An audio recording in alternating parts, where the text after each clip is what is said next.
नवीन ओडिशा रो अध्यक्ष वीके पांडियान को संपर्क में सूचना आसूची वीके पांडियान को स्वतंत्र साक्षात्कार जहाँकि बर्तमान प्रसारित हवा को जाऊँगी कि भाव से उपलब्धि को बखाणुंट आसन शुणा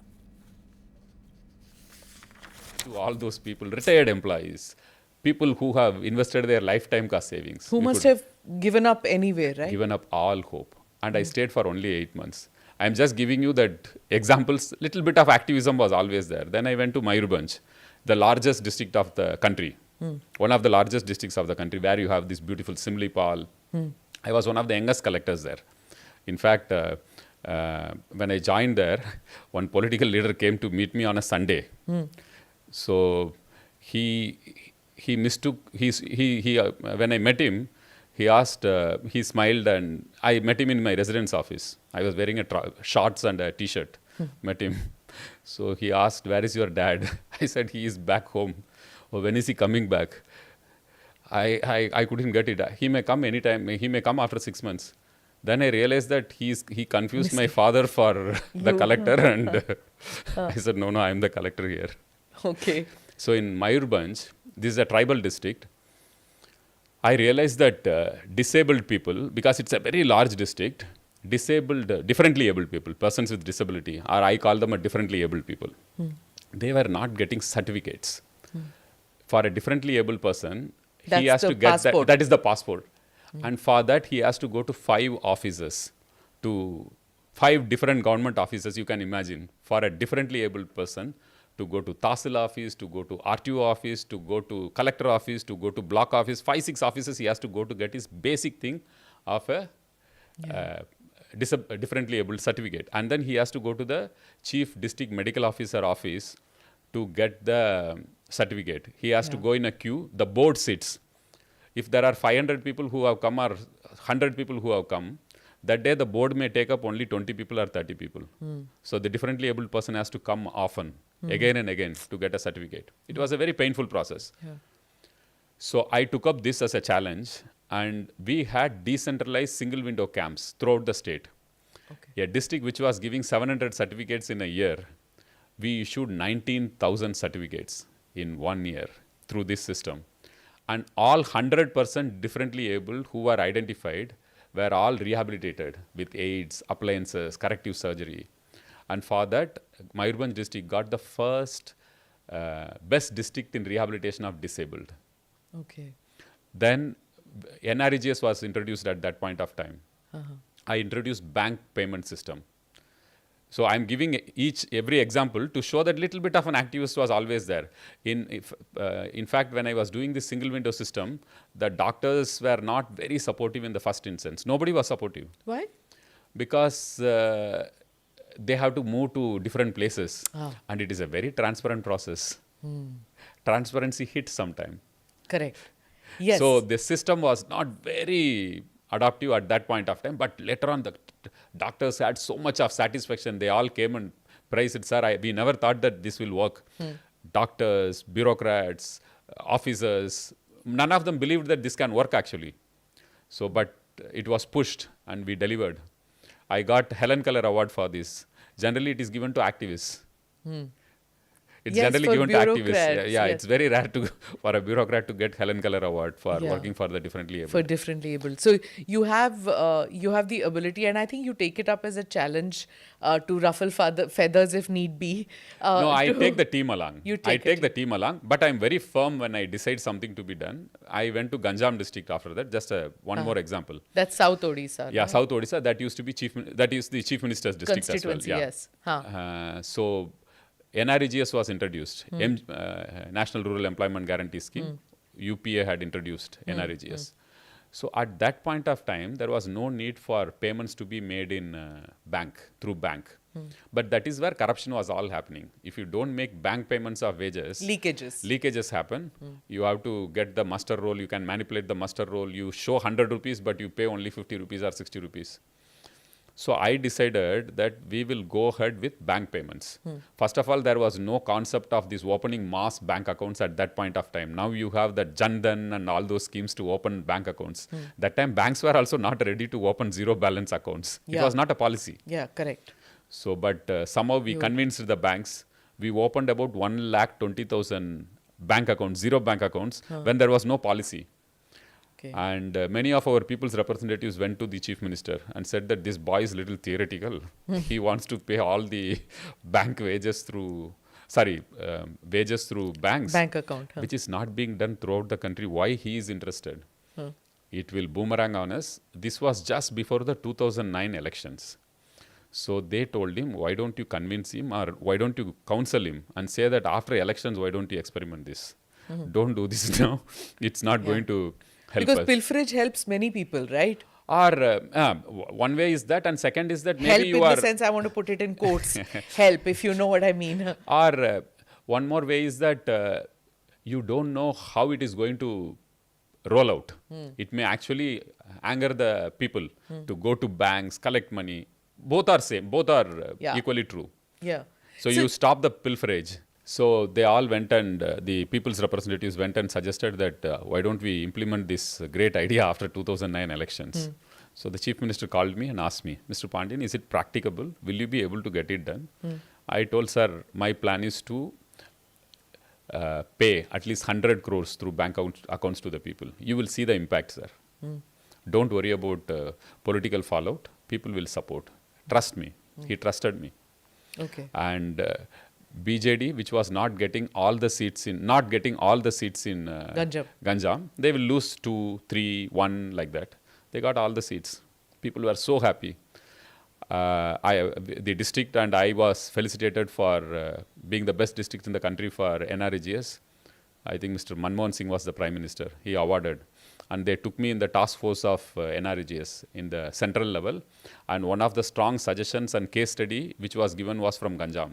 That if Ganjam district can pay 100 crore rupees in 6 months as wages through banks, when there was no policy to pay through banks, then they implemented in 200 districts bank payment. That's how the bank payment in NREGS started.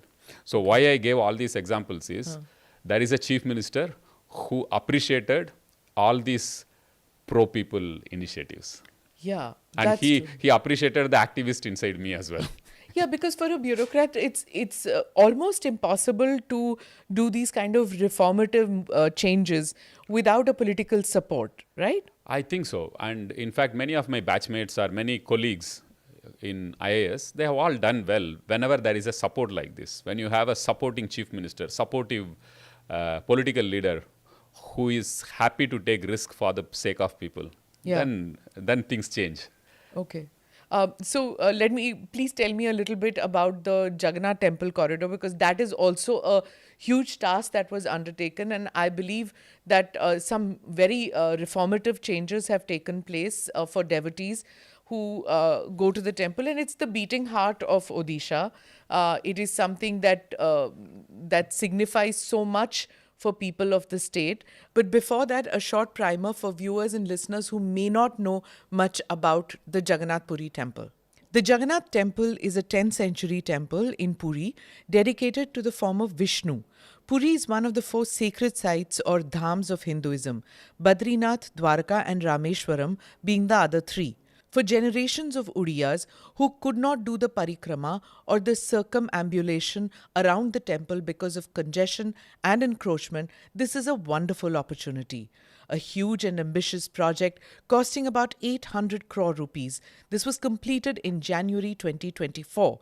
It's been made possible for devotees now to have darshan around the magnificent temple with a wide corridor and a visual connect from all directions for the pilgrims. And about 50,000 devotees visit the temple every day. So I'll come back to you and ask you as to how did you do this corridor, how was it built, and what were the challenges that you faced while building this? Because in addition to what you were talking about the district, the changes that you brought, this is something that is that has potential to make the Jagannath temple not just something special for the people of the state and for Eastern India, but for everybody around the country. It was sometime in 2018. I was traveling with the chief minister to Puri. I think New Year's time. He goes to Puri on New Year's Day. I was sitting behind him in his car when we were traveling to Puri. First I saw in one hoarding of Lord Jagannath, he was closing his eyes and prayed. I missed it. After that, I thought, okay, maybe he saw Lord Jagannath in road for the first time in the hoarding. He prayed. Then after that, in another 1 kilometer, there was one more hoarding, and he closed his eyes and prayed. And then I saw that entire road of 50 kilometers, wherever he saw Lord Jagannath's photo in the hoarding, he closed his eyes and prayed. That gave me the courage to ask him. And I always knew that he is a big bhakta of Lord Jagannath. So that gave me the courage to ask him, you are such a big bhakta of Lord Jagannath, sir. You want to do something for the temple. So he said, I would be very happy if we clean up this place. This is how it all started with in 2018. Because of his personal commitment. Absolutely. And you reading that. I reading that, and I go to Lord Jagannath temple every Saturday, and I have seen how much people want changes to happen in the surrounding. They wanted to do parikrama, they couldn't do parikrama because the main road is the road in which they have to do parikrama. And it's congested there. It was. It's a thoroughfare. It's the main road of the Puri town. So you can't do parikrama. Coming to the Honorable Chief Minister, so when we discussed, so we called the then MP and MLA of Puri and said that, I only discussed with them. Boss thinks like that. He wants to do something like this. He wants to clean up 75 meters all surrounding the temple. 75 meters was suggested by a judicial commission that for the safety and security of the temple, you have to clean up 75 meters from the temple, all sides. So the MP and MLA put their hand in their head and said, I want this thing to be done. That was the conviction he had, the courage of conviction he had in doing this project. In fact, one very, very important person, when we told about this plan, he told that 500 years nobody has done it. The last time temple ka something major happened 500 years back. And there were English collectors, there were Rajas, Maharajas, British collectors who wanted to do something. They couldn't do. And there were two chief ministers before you who tried to do this. One is your father and another one was J.B. Patnaik. Both of them also tried. Genuinely they tried. And both of them stopped after some time because of various reasons. So are you sure that because of the risk, political risk involved in this project, are you sure you want to do? The chief minister was very clear and he said, I am in my 5th term. I want to do this for the people of Odisha. They have reposed so much faith in me and they have so much love, affection and respect and faith on Lord Jagannath. I have to do this for the people of Odisha. I have to, even if I have to risk my political career, be it so, no problem. I'll risk this. I'll do this. What is the political risk? There was a huge political narrative being done. The temple is going to collapse. The temple will collapse. How do you tell people, no, the temple will not collapse? It's very easy to create these kind of negative Because rumors. of what? Vibration of the Because construction? of vibration or because of construction, or it will... They had all kinds of rumors being created. And when you create a rumor, now you have a powerful social media. There are some people who are very good in social media narratives. So when they do these things, it hits. And you are... actually, you are playing with fire. It's a living God. Did you have a scientific... I want to come back to the living God. But before that, did you have scientific studies done? Absolutely. We had a ground penetrating radar study conducted by a Gujarat agency, which used to do it for Archaeological Survey of India as well. We had 2 rounds to find out if there is anything archaeologically important all surrounding the temple where we are planning to work. There was absolutely nothing. So that's how we went ahead. And in fact, we had deployed IITs to continuously monitor what kind of vibration is happening and how we scientifically monitor 24/7. If the allowed vibration is X, we didn't cross even 1/10 of X. That's how it was done.